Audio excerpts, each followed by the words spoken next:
ట్రింకోమలైలో శక్తిపీఠం కదండి. శక్తిపీఠం ఆలయంలో అమ్మవారు చాలా పవర్ఫుల్గా చెప్తారు. మనకి శక్తిపీఠాలలో మొదటిదిగా చెప్తారు ఈ ఆలయాన్ని.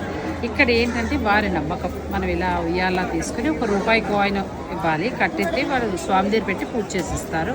ఆ తర్వాత మనం ఆ చెట్టు కడతాం. ఆ చెట్టు చూపించాను కదా, అంటే మన మనసులో ఉన్న కోరికలు, అది సంతానం కావచ్చు, ఉద్యోగం కావచ్చు, ఏదైనా సరే ఇక్కడ వారి నమ్మకంట.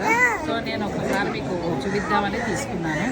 నేను కూడా చెట్టు కడుతున్నానంటే అందరూ బాగుండాలి, మనము బాగుండాలి, అంతే మనం ఉండాలి, అంతే అందరూ బాగుండాలి.